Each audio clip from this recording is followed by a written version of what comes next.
Hey everyone, this is Syntax, and chances are if you're watching this video, you're probably pretty stuck somewhere right now. And I guess that's where I come into play, because this is the Endless Inception tutorial slash guide.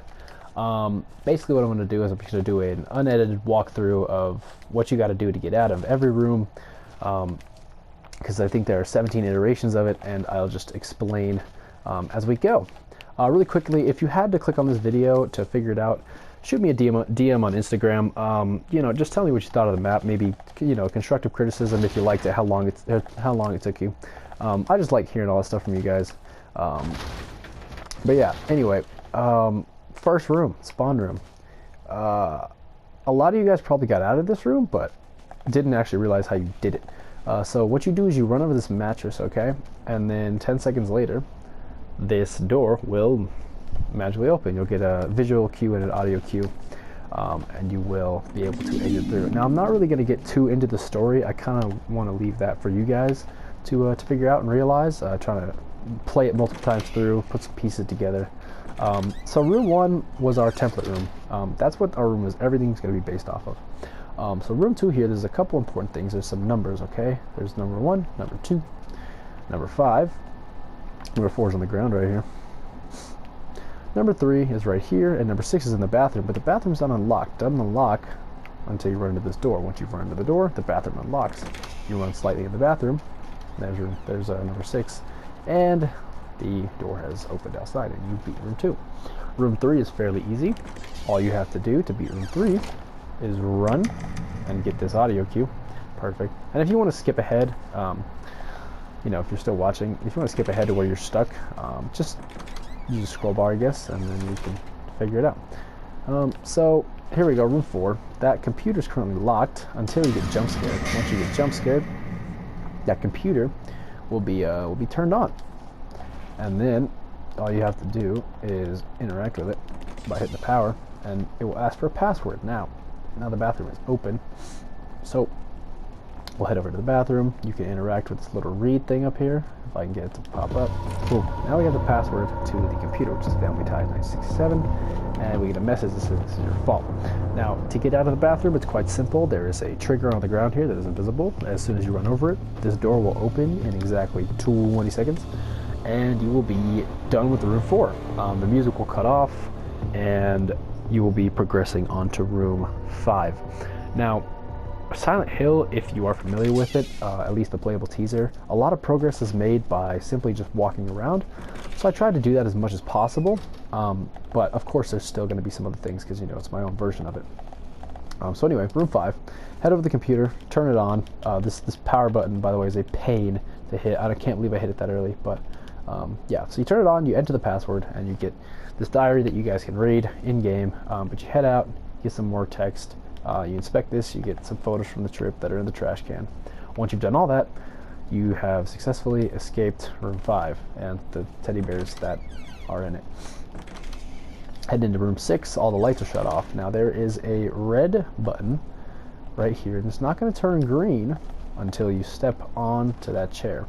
So room 6, start by stepping on the chair, and then you have a button that will turn green. Once your button is turned green, then you're going to want to try and hit it. It's also a pretty finicky hitbox. Oh, come on. It's super finicky. Oh, yep, there it is. Once you hit the power button on the computer, your path will open up. Now, this door is locked, unfortunately, but we can unlock it by simply running past the bear and running into the door. And once we do that, we'll go ahead and interact with this little press me bear. You get the little audio cue with the laugh, and you're told to leave, and they're not happy about it. On to room 7. Room 7 is pretty simple. Now, in room 7, it requires a VHS tape to be beaten, as it says VHS required. That's in the bathtub for some reason. Now, the VHS tape is searched right here, but you cannot search it until you've interacted with the blue book that is missing from the bathroom. So, you find your VHS tape, you go ahead and pop that bad boy into the TV, and then you get your win for room 7. Heading into room 8, all you have to do, once you see a guy there, is run back to the door, and Once you've done that, this phone suddenly becomes interactable with. It wasn't interactable until you ran back and hit that door, and then you get your little voice message that you can read. And you've beaten room 8. Room 9, now this is where room 2 comes into play. There's a bunch of clocks, okay? And now in room 6, I didn't go over it, but there's a message on the wall where it says a bunch of leaves. It says time is a touchy subject. And that also comes into play here, because you don't swing at the clocks. That won't do anything. You have to brush the clocks. You have to use time as a touchy subject, not a swingy subject, a touchy subject. So once you've hit all the clocks in order like I'm doing, you're going to head into the bathroom, which is where the last clock is, and you'll get this audio cue and this visual cue. Your time is drawing ever closer. Now, in order to get out of the bathroom, you have to run into that door, and 30 seconds later you will be out. Now, you're not quite done. There's one more thing you have to do once you're out of the bathroom, and it involves looking in a certain direction. If you are familiar with PT, you know that a lot of stuff happens in the bathroom, and I tried to replicate that, I guess, in a sense.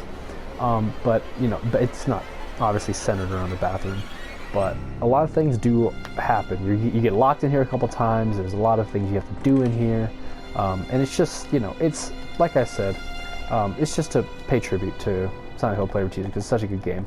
But anyway, to finish off the room 9, you look at this guy, he blows up, and the door opens into room 10. Room 10 is the most Silent Hill Playable Teacher-esque room because this involves the most running, or the most traveling. So you're going to want to head to this door and just walk into it. You're going to want to head back to this door and walk into it. You're going to want to head to the bathroom, walk into it, and you can walk into the bathroom if you want. You don't have to. Once you've done all that, this message will change when you walk up to it. It'll say he's coming. And then you will suddenly be able to interact with this here toolbox. You will find a key, use it on the filing cabinets to unlock his medical records. You can read those if you haven't already. And yeah, that's room 10 for you. You've beaten it. Now you head into room 11. You'll notice it's a little bit backwards, but that's okay. The bathroom is locked currently, but that's going to change shortly when we head to where we normally enter through, but now it's exit. You're going to hear a door open. So that means the bathroom door open, right? And we get this little button here. This actually isn't you're not required to push this, but it's a little bit of exposition. You can read that for yourself. Then you head up to here, you see our little friend, and the door closes, and you've beaten room 11. Once we head out to room 11, we're going to notice the room is flipped back in the right order, and you're going to notice some upside down furniture. Now the bathroom is locked until I interact with this chair. Once you do that, you hit the chair, hit the filing cabinet, hit the upside down sink, so you interact with all the upside down furniture. You'll run over the mirror. If you miss the mirror, it won't do anything. You gotta run over it. It'll say, who are you? And you'll see the person you've been seeing this whole time. You'll run in, and you'll be teleported to room 13. Room 13 is easy. All you have to do, there is it's a little trippy. There's a bear that you have to look at in order to have this door be open. When you don't look at the bear, the door closes, and you walk backwards through it. Now this room is the hardest room. This is probably where a lot of you got stuck, maybe. The mini-map, there's a mini-map actually that I don't have on right now, but in it, it says something along the lines of the answer, or sometimes the answers are hidden in plain sight. And what I'm talking about when I'm saying that is on the TVs, I mean, it's kind of hard to see, but the word Mikey is written on the bottom right of the TVs, and that is exactly the password you're going to need to input. Now, here's the thing. The letters don't show up until you hit the previous letter. So the I is not there until I hit the M. The K is not here until I hit that I. The Y is up there, but it's not going to be there until I hit the E after hitting the K. So just keep note of all the locations here. And once you've put in the last letter, boom, the door will open. Now it does have to be, if you put an M-I-K-E and then put in the wrong letter, you will have to reset. So we get this message that says, do you see the light now, John? And what that basically means is when you first run in, you see, what's the first thing you see? You see that light, right? So in order to beat this room, all you have to do, hop on the light, hop off the light, and you will have unlocked the door. All right, there's nothing you have to do in this particular iteration of the room. This is just John's I guess, worst trip. Like, this is bad. Like, this is really bad. Him being the schizophrenic that he is, he's freaking out. So I'll head over. This door right here is locked. We're in room 16. I call this a room, but you'll inspect this, and then you will notice that, you know, you find out you're dead. Well, not really dead, but you're imagining you're dead, and then you'll start heading in this long hallway, and you'll start to see all the things you've seen in the previous room. That was from room 3, room 4, room 4, room 5, room 6, room 7. We got room 8, and you got all the clocks. You got the message from room 8. You got this from room 10. Who even knows anymore? You got all the upside down furniture, the mirror, and last but not least, you have the final question, or the final statement, which is, the only me is me. Are you sure the only you is you? Directly from Silent Hill PT, the final tribute to the map. You have the teddy bear, and the TVs, and obviously the galaxy ceiling. And once you've done that, you get this end game message that says, you can rest now, John. You won. Nothing can hurt you. And you will run to the end, and the door is locked. You can't do anything with it. And you'll notice that the ending is a little bit different, looks a little bit different. So you can finally rest because you beat the map. So yeah, that was the Endless Inception walkthrough / tutorial. I hope it was helpful. If it was, like I said, please DM me on Instagram. Maybe we can make a couple maps together. I don't know. Even start a streak on Snapchat. Who knows?